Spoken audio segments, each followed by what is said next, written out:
बुधवार 14 अगस्त 2024 को बिहार के मुजफ्फरपुर जिले के सदर थाना क्षेत्र में पुलिस को एक लावारिस लाश मिली, जिसकी हत्या बड़ी क्रूरता से की गई थी। लाश देखकर पुलिस वालों के भी पसीने छूटने लगे, क्योंकि शरीर के कई हिस्सों पर चाकू से गोदने के निशान थे और पेट की सारी अतड़ियां भी बाहर निकली हुई थी। इतना भयानक और दर्दनाक मौत से आसपास के पूरे क्षेत्र में सनसनी फैल गई और मृतक की पहचान जयप्रकाश कुमार, जिसकी उम्र करीब 23 साल थी, के रूप में हुई, जो बारूराज थाना क्षेत्र का निवासी था। पुलिस ने करीब एक हफ्ते छानबीन के बाद इस मौत की गुत्थी को सुलझा ली, जिसमें पता चला कि इस हत्या के पीछे की सारी कड़ियां प्रेम प्रसंग से जुड़ी हैं और हत्या खुद प्रेमिका ने ही करवाई है, जिसके लिए उसने पहले से ही सारे प्लान तैयार कर रखे थे। लेकिन उसने ऐसा क्यों किया और ऐसी क्या वजह थी कि जयप्रकाश को अपने प्रेम की कीमत जान देकर चुकानी पड़ी।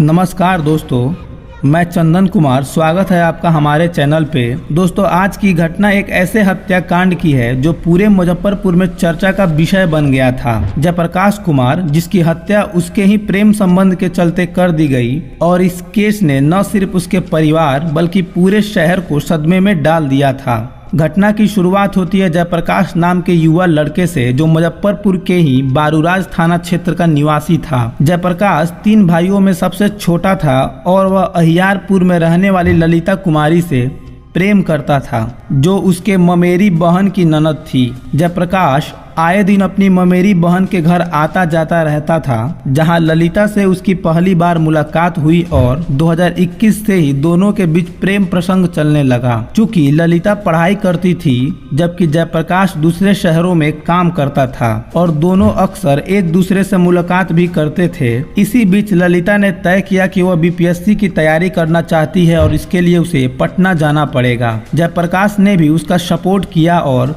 2023 में वो पटना चली गई। इधर जयप्रकाश भी उसी साल गोवा चला गया और जनरेटर ऑपरेटर का काम करने लगा। वह ललिता को हर महीने 5,000 रुपए भेज दिया करता था। जल्द ही घर में सभी को इनके रिश्ते की जानकारी लग गई, जिसके बाद तय हुआ कि उनकी शादी करा दी जाएगी। जयप्रकाश की मां रंभा देवी ने बताया कि नवंबर 2023 में ललिता के पिता, भाई और बहनोई शादी की बात करने घर आए थे, लेकिन जयप्रकाश के पिता उस वक्त घर पे नहीं थे, तो बात आगे बढ़ गई। खैर, एक बार की बात है, जब जयप्रकाश ललिता से वीडियो कॉल पे बातें कर रहा था, तभी उसने उसके कमरे में एक लड़के को देख लिया, जिसके बाद वो काफी गुस्सा हुआ और इस बात को लेकर उन दोनों के बीच काफी बहस और विवाद भी हुआ। उसके बाद वो काफी उदास रहने लगा। उसने बताया कि उसने उस लड़की के लिए क्या कुछ नहीं किया। जब वो बीमार थी तो उसके सारे खर्चे भी उठाए, उसे पढ़ने, खाने, पीने और रूम रेंट तक के भी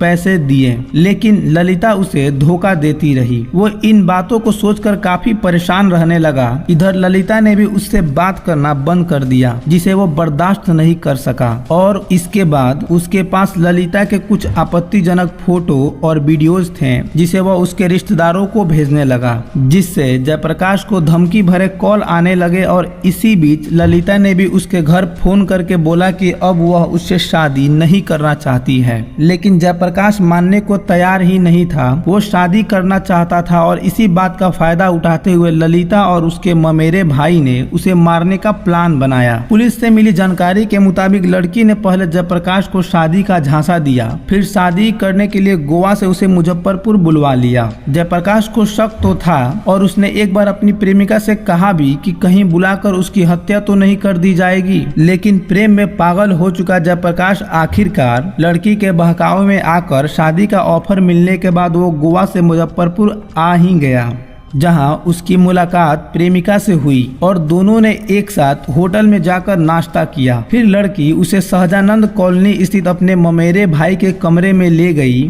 उसने अपने पिता, सगे भाई, बहनोई और ममेरे भाई के साथ मिलकर जयप्रकाश की हत्या कर दी। जैसे ही जयप्रकाश कमरे में घुसा, वहां मौजूद युवती के भाई ने उस पर हमला बोल दिया और चाकू से जयप्रकाश का गला रेत डाला। फिर उसके पेट से सारी अतड़ियां बाहर निकाल दी। इसके बाद शरीर के कई हिस्सों पर चाकू से लगातार गोदता रहा, जब तक कि उसकी मौत ना हो जाए। जयप्रकाश की मौत के बाद कमरे में सभी ने मिलकर लाश को ट्रॉली बैग में पैक कर उसे बोरे में रखा और घटना स्थल से करीब 100 मीटर दूर स्थित सड़क के किनारे फेंक आए। लेकिन उन्हें यह नहीं पता था कि जिस समय वो लाश को ठिकाने लगा रहे हैं उसी गली के एक सीसीटीवी कैमरे में ये सारी घटना रिकॉर्ड हो गई है, जिसके आधार पे पुलिस ने छापेमारी कर लड़की के ममेरे भाई रविंद्र को पकड़ लिया। वही प्रेमिका अपने पिता और भाई के साथ अंडरग्राउंड हो चुकी है। पुलिस उनकी गिरफ्तारी के लिए लगातार छापेमारी कर रही है। सिटी एसपी अवधेश दीक्षित ने बताया कि जयप्रकाश हत्याकांड का खुलासा कर दिया गया है।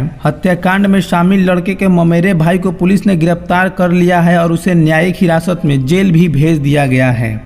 दोस्तों, जयप्रकाश कुमार की दुखद हत्या ने एक बार फिर हमें यह सोचने पर मजबूर कर दिया कि प्रेम और विश्वास का गलत इस्तेमाल कितनी गंभीर अनहोनी का कारण बन सकता है। यह घटना सिर्फ एक व्यक्ति की जान लेने तक सीमित नहीं है, बल्कि इसने एक परिवार और पूरे समाज को झकझोर कर रख दिया। इस केस ने यह स्पष्ट किया कि रिश्तों में ईमानदारी और सच्चाई की जगह छल और धोखे का समावेश होता है तो अंत कितना भयावह हो सकता है। जयप्रकाश की मौत ने प्रेम और रिश्तों की जटिलताओं को उजागर किया।